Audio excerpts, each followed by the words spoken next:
Good morning and welcome to the Ancestry Extra presentation on researching British home children. I'm Gloria Tubman from Ottawa, Ontario. I've been doing genealogy research for over 30 years. 27 of it I have been researching British home children. And out of my research, I have managed to get some extra benefits. One was I have written a genealogy column for the Shawville weekly newspaper, The Equity. I have managed to publish a book, a genealogist's guide to researching British home children. And I have also done research for the television program, Who Do You Think You Are? My outside interests besides genealogy as such are reading and gardening. And with genealogy memberships, it's British Isles Family History Society of Greater Ottawa, BAFISCO, Ontario Ancestors, and the Ottawa branch of the Ontario Ancestors, where I am publication liaison. I also co-instruct an intro genealogy course at the Ottawa State Family History Center and assist with a genealogy drop-in co-hosted by the Ottawa branch and the Ottawa Public Library. Today's presentation will be on researching British home children, and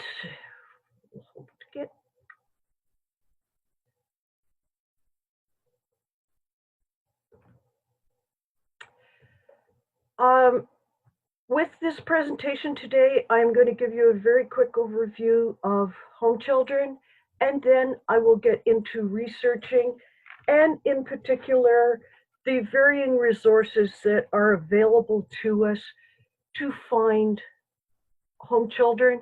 And when we look at some of these documents that we get, I will illustrate varying pieces of little information that you may overlook, but that could be important in your research for you.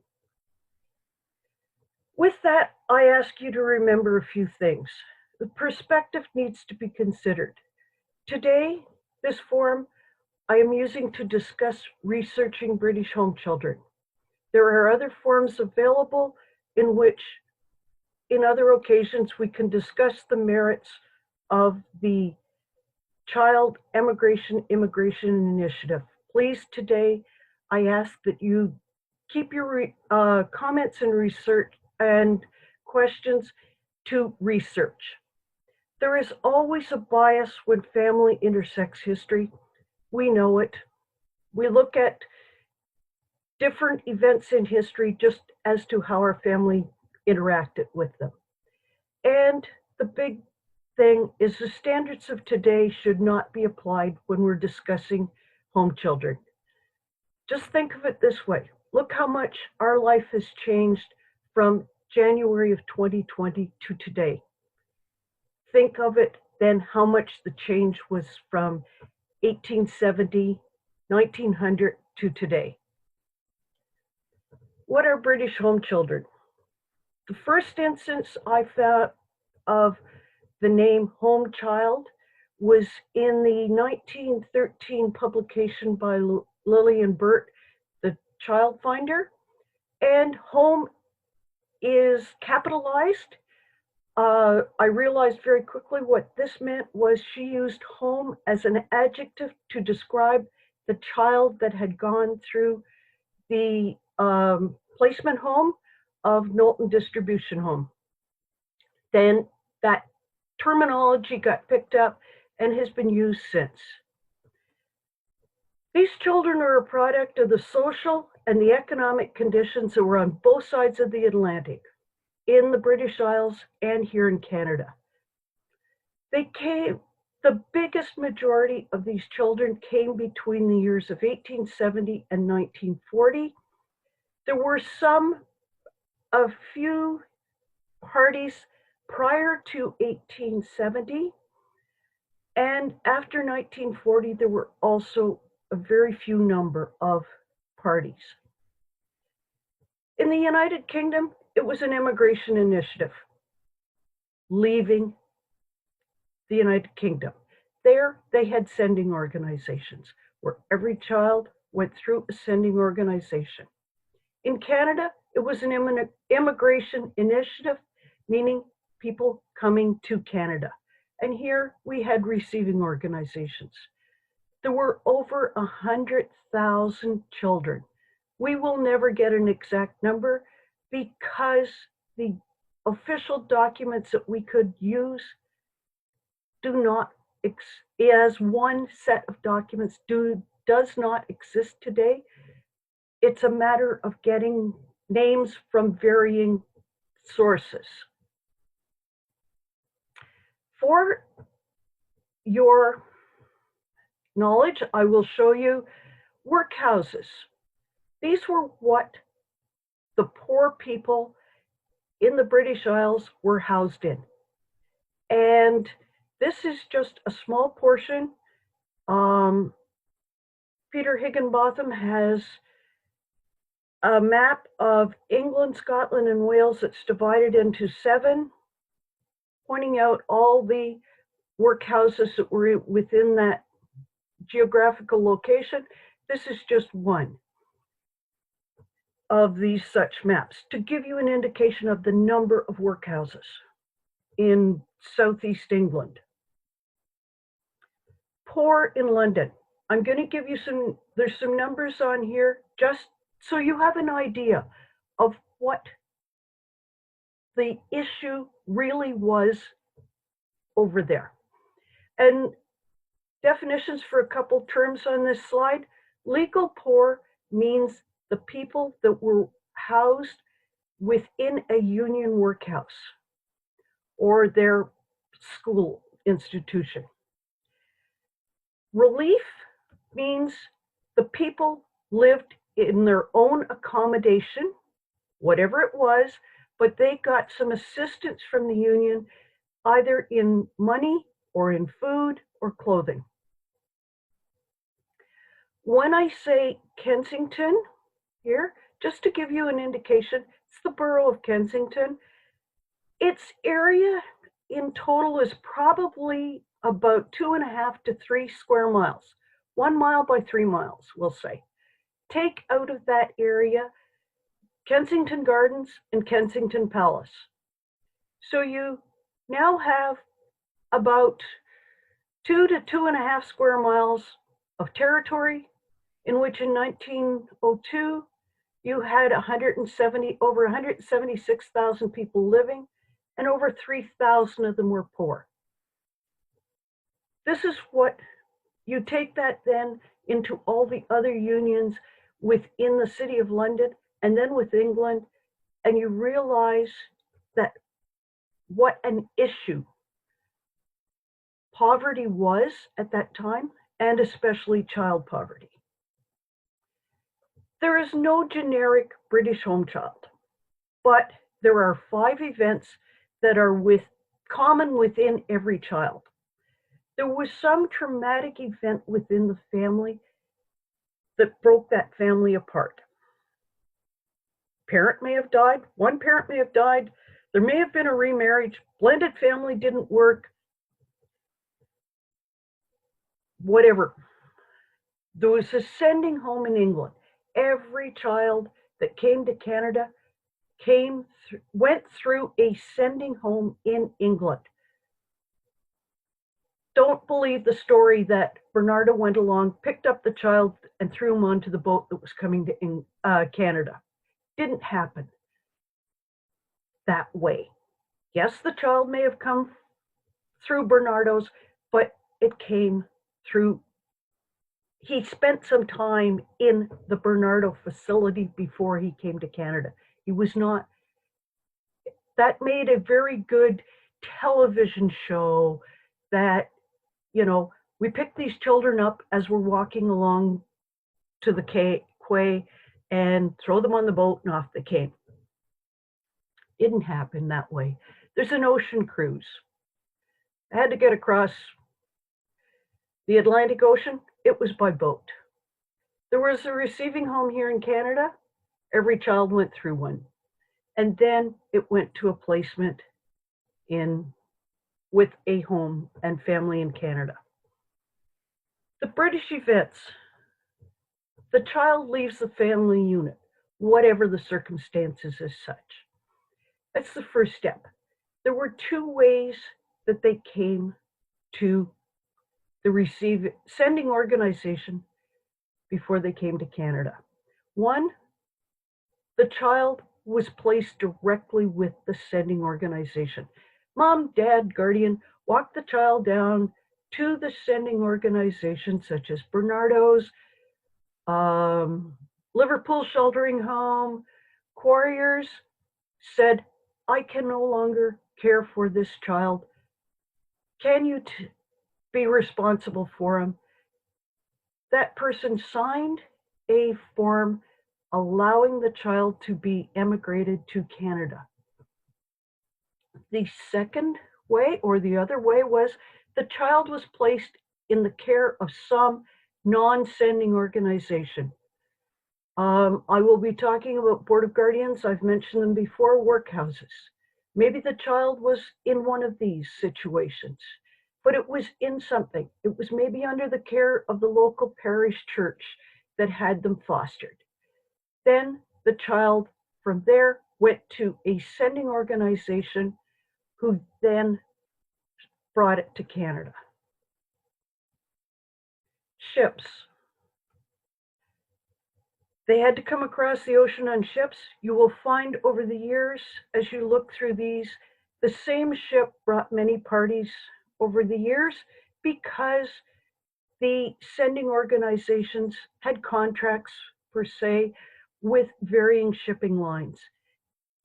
One thing you will notice, if you've got an ancestor or whatever with the Canadian Expeditionary Force, First World War soldiers, do not be surprised to see you encountered the same names as the ships that took these soldiers over to England.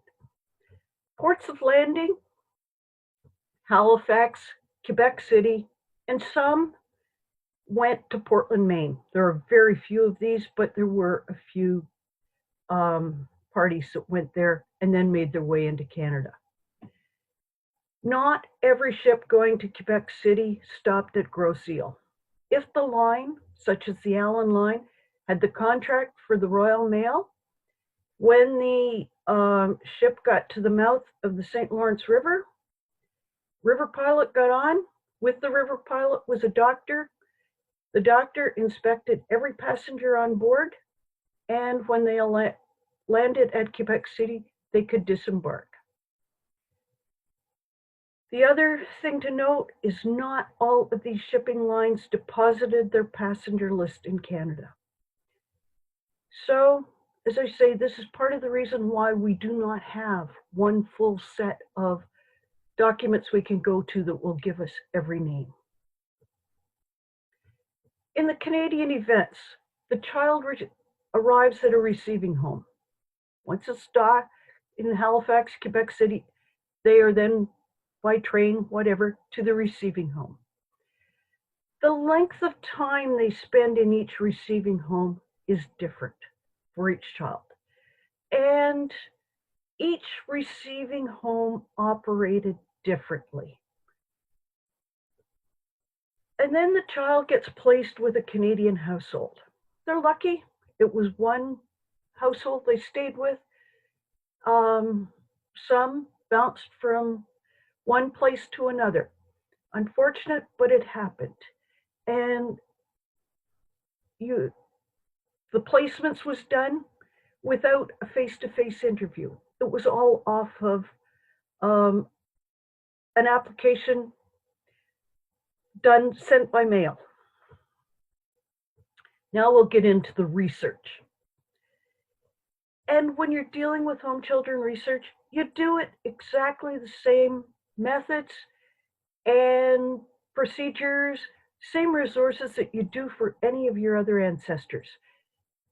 Yes, there are specific databases and areas that I'm going to tell you to go look in. That's the added part to home children research. But you, as with any, you start with the known. And I say start with the obituary and work backwards. You always work backwards. because one piece of information should lead you to be able to choose the corrector of two names in the previous era of documents. For Canadian resources, same as any other, use the census, civil registrations. For those who don't understand civil registrations, it's the registrations of births, marriages, and deaths. Family stories, but be aware, not all the family story is quite correct as was told to you. Your research will help you determine what is correct and what isn't out of that story you've been told all along. Library and Archives Canada, best resource we have looking for home children. And there are varying other databases out there about home children. I will start with the 1921 census. This is the one I find my grandmother on, who was a British home child. But the one thing to understand and why I say Canadian Census, the census from 1891, 1901, 1911, 1921 has a column on it asking for year of immigration. Don't expect the year to be correct every time, but it gives you an idea of the year that the person may have immigrated on and what age they might have been when you start looking at the Library and Archives Canada database. You've got this little bits of information. You can always pick out a home child on a census, Canadian census, because it will be indicated that they were born in overseas, and so were their parents. And this stands out very much when they are within a household where the head of the household and all the other members of the household were born in Canada and indicate that their parents were born in Canada. For my grandmother, I found her in Pontiac County, Clarendon Township. She's 17 years of age. She was born in England, 1904. She's a lodger. Year of immigration, 1912. Says she's Church of England. She's in the household of the Daggs. This was the information that she had told her children and told us. So I know I'm with the right person. For those who have children who were in the military, or any of the rest of you not with home children that you know of, but have had military people, look at the Canadian Expeditionary Force files. This is a child, he's a home child, but there are so much more information beyond just that attestation paper. People will have told me, well, I've got the military file. And I'll ask them a couple of questions as well. Who did they send their money to? Oh, it doesn't say. Go into the file. The file for all of these soldiers are on Library and Archives Canada site and on Ancestry. This is some of the other information that you can find within that file. He says his next of kin is Joko Goran Shovel, Quebec. Fine. But within the file, there's a sheet on family information. He indicates his mother's Margaret Brotherton, lives in Liverpool with the actual street address. His father's deceased. There's always a form, who do the medals and decorations go to? Who has he decided that he wants his plaques and scrolls to go to? Big piece to check. Pay. Who gets the pay? As I have a friend who says, follow the money. That's where you'll get some answers. The other part of the file is address of decommission. If he made it back, which this gentleman did, some others didn't, but it will also give you the addresses for the next of kin. Civil registrations.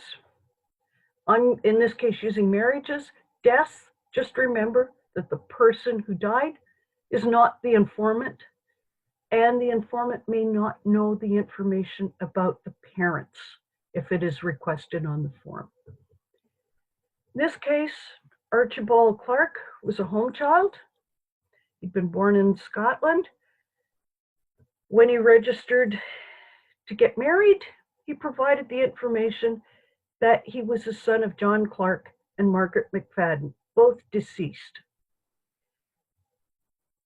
What was interesting as I followed through family research on Archibald Clark, I could find his baptismal registration in Scotland, the marriage of his parents, and lo and behold, Margaret McFadden's mother's maiden name was McKinnon. So then I knew I had the right family, given some information from this civil registration. Now we come to one of the best resources you'll find on British home children. It's Library and Archives Canada. They have databases.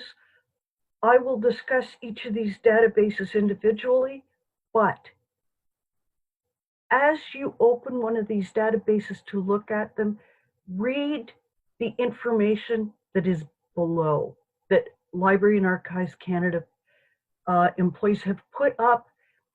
It tells you what the database is about, what sort of information you should be able to find on it if it was provided to them. They have an absolutely great guide to the sending organizations and receiving homes. That is important.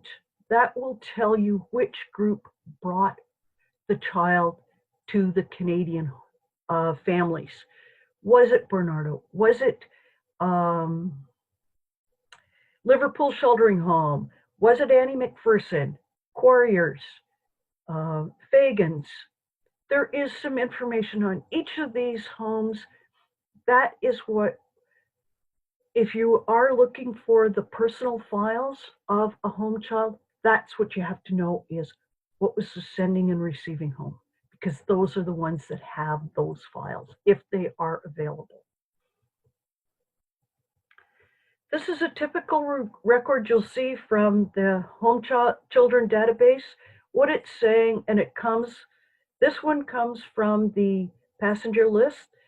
Originally was Bafisco did an index of these back in the mid-1990s. They started it, and Library and Archives Canada has put it up on their site, and with it has given you the information.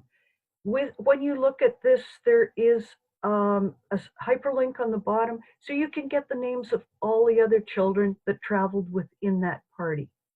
As you will see, Grandma arrived in 1912. It was on the Corsican. Took her 9 days rather to sail across the ocean. Arrived in Halifax with the Liverpool Sheltering Home, Mrs. Burt, and she was going to Knowlton, Quebec. When I said family intersects history, this is one spot. She disembarked on after 9 o'clock in the morning on the 14th of April, 1912 in Halifax. What happened that night?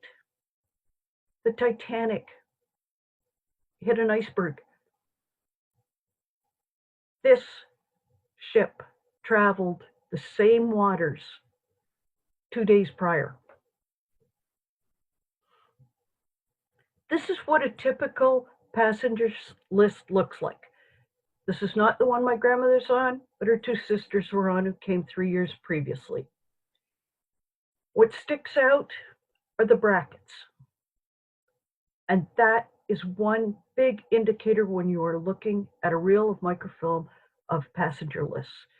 Children are listed basically grouped by age, and there will be these brackets. The brackets indicate sometimes it's just for the ticket number, and you will see there are 7 or 8 children on a ticket, depending on their age. But it will say they're coming from England, where their destination is. In this case, it's Knowlton. The people in charge of the party are Mrs. and Miss Burt. when I looked at initially at passenger lists, I came across some that Barnardo's had brought. Some of the parties, the late 1899, early 1900, you had parties that ranged anywhere from 300 to 400 children. And he brought 2-3 parties a year. These correspondence files, they're between RG 76, Department of Agriculture, RG 76, Immigration, depending on which government department was responsible for this child immigration initiative. And it's the correspondence between the Canadian government and the sending and receiving agencies. Within it, you will find documentation for immigrating children, various forms that the receiving or sending home utilized, what they used, what was the questions they asked for an application, on the application form, what were the questions they asked for a reference. Sometimes there are inspection reports, there's visits to see a child. Do not expect the full name. Some of them have children's names, some of them don't. But you have examples of the correspondence between a department and each of these homes. The amount of information given back depended on the home. It's not all the same amount of information to each question that the government asked them. Knowlton Distribution Home, which my home children went through, it's in Quebec, Knowlton. It was in operation between 1872 and 1915 by Louisa Burt. For a few years prior to that, her sister Annie McPherson had operated it. They placed children within Quebec and Eastern Ontario. And its UK association was the Liverpool Sheltering Home. This is one of the documents found within the correspondence file. It's the list of immigrant children, Form B. On it, they had to complete the ship name, what port it was departing, when it was departing, who the agent was, or who was the sending organization, where were they going to, the receiving home, how many children were coming, the name of each child, its date of birth. You will minimum have year of birth, but in most cases, you will find also day and month. And the union, if the child came out of a Board of Guardians union, then it will be listed. If there is no union name beside the child's name, then the child went directly to Liverpool Sheltering Home, and the parent or guardian at that time had signed the declaration that they could emigrate to Canada. Another form that also had to be completed was the medical certificate.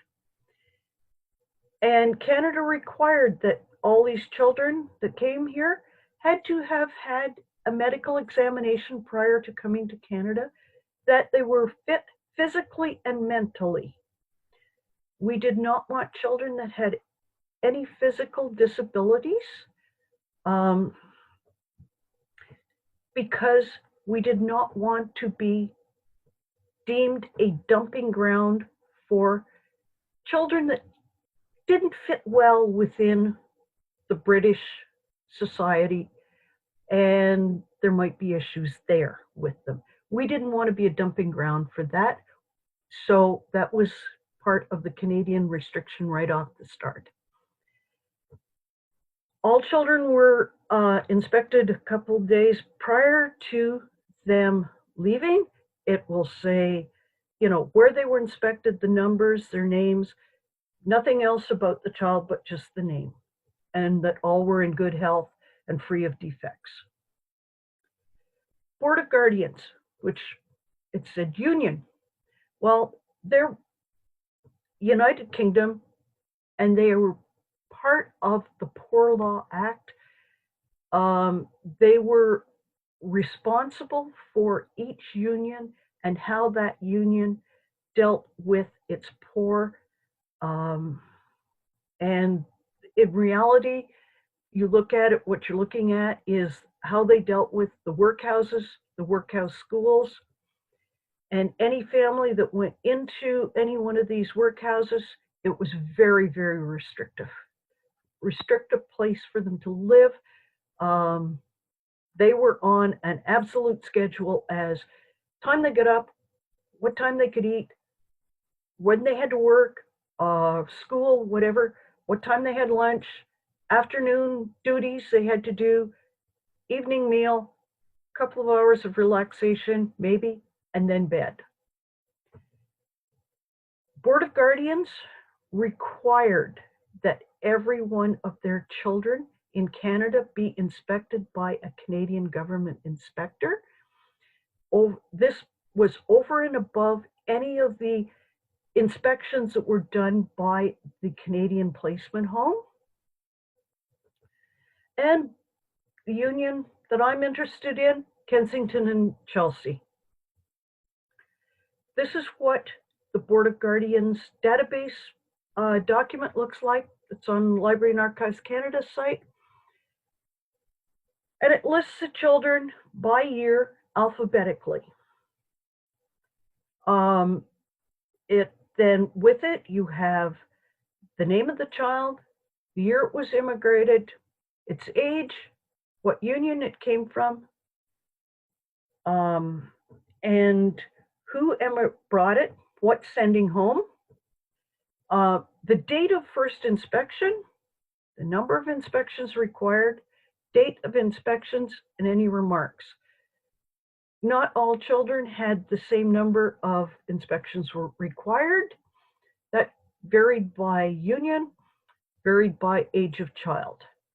The remarks column, very interesting, especially for the notes that were put in there with elective service or military service. And sometimes you will see that maybe the child had perished during its military service. Now, juvenile inspection reports. They're another, and Library and Archives Canada says these range from 1913 onward. They are very spotty between 1913 and about 1921. Not all children that came to Canada have these cards available for them, but you will find what these inspection dates on here refer to. For the most part, especially if it was a union child, they refer to the dates on the previous slide of the Board of Guardians database form for the child. These are the same inspection dates. But this will say the date of inspection, how the household was rated, how the child was rated, what terms of contract between the receiving home here in Canada and the host family, who the host family was, their postal address, and who the government inspector was. Now, when you've had that information, then you're ready to start looking at the British records. Same ones that you normally do: census, civil registrations, parish records, Board of Guardian records, outbound ship lists. Civil registrations I will not discuss today, but for those, because they can require a lot of work within it. These are the registrations, especially the birth registrations, and birth, marriage, and death registrations, but they are done quarterly by year. And it's for the whole country, so there can be 5 John Smiths. or 5 Annie Bonds in any one quarter or any one year. So they're harder to look at. So I will discuss the other ones. And the outbound ships lists, hopefully, if you couldn't find an inbound ship list check these. Hopefully, same information that was on the inbound ship list you'll find on the outbounds. I'm starting with the 1911 census in England. My grandmother was still in England then, and this is a great census to deal with. Number one, every individual household or institution, every street address had to fill out the form on its own. So you only get the residents that were living at that particular street address on the form. And the really good thing for any census of England and Wales is the question they ask on the birthplace. Where was the person born? So usually over right-hand column, last or second last column, you're looking for the birthplace. I spent many hours looking for Annie Bond in an individual family. Nothing matched. I found her. She was an inmate. Now, our definition of inmate is quite different from the use of it on a census. In a census, it meant the person was residing or a boarder or basically a resident of a particular spot. Now, on this one, there's no street address. And the thing that stood out was these names are alphabetical. I have people from age 5 to 15 on it. So I went to the first page. You know the old page back system on one of these census forms? Well, database things. On Ancestry, you go page back till you come to the first page. And this was the enumeration book for an institution. This Epsom, Surrey. It was Kensington Chelsea Workhouse Schools. In total, the whole school had 683 people. 68 of them were school officials and their families. And there was my grandmother in there. But this is the type of information that you can get off of a census form. Parish records, I'll deal with them. This was another home child, David Wells. When I started, I was looking for his wife, who was a home child. I researched her, but as I was doing it, there were sort of some flags on David's information. And I thought maybe he was a home child, which he was. And I was lucky enough with him to find his baptism. This is the real bonus where 2 of his siblings were baptized on the same day.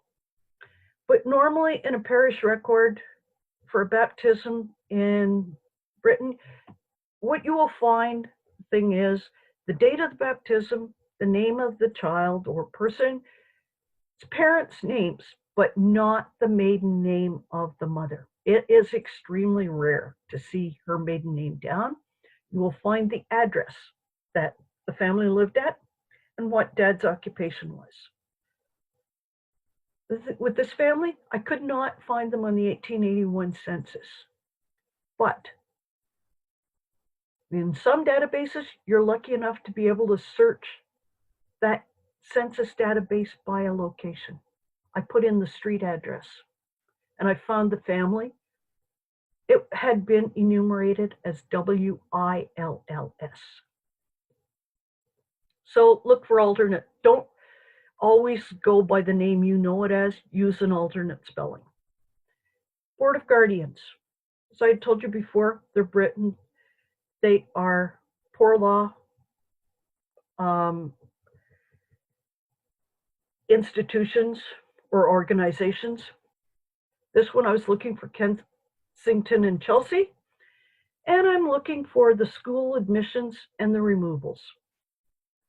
And I also know it's Banstead School because that's what was Epsom Surrey's.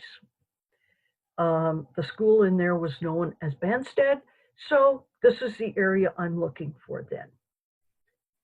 I go to the Board of Guardians records that are on Ancestry, and I'm looking for school admissions and removals. These are the two sisters of my grandmother, and I have them being admitted to Banstead Cottage Homes. The date of admission, each child gets a number. That number follows them through the whole time they are within that school. These children were admitted by Kensington Parish. Sometimes the admission may be a parent, it may be a guardian. If you're lucky, there's a name at the side that'll give you a clue to the family. My case, in some of them, it's unknown. There are also columns to say, so you can figure out what's the next, with the admission form, it's what's the next meal that the child is to receive.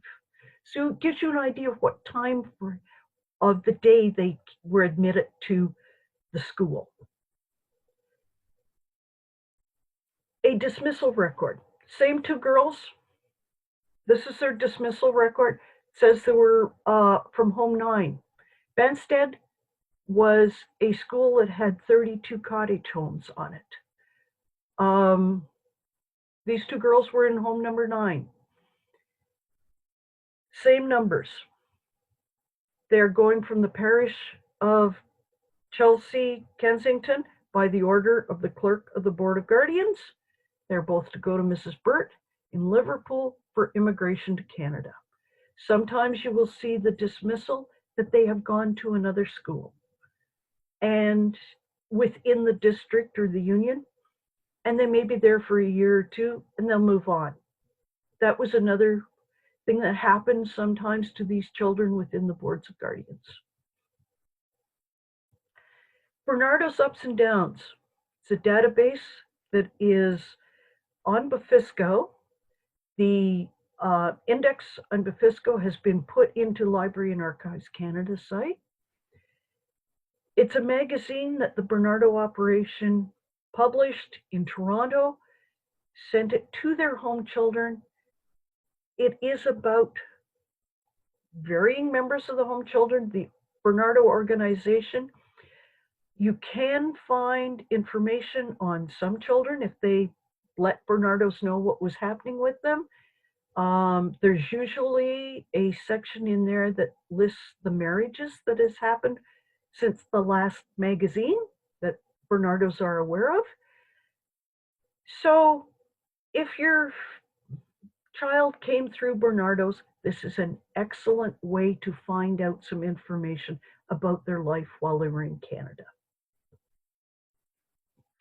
These are the resources that I use, same as any other ones. I've listed 3 books that are more specific to British home children.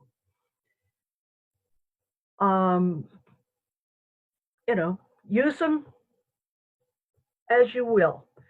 Make use of any resource you know of to find information.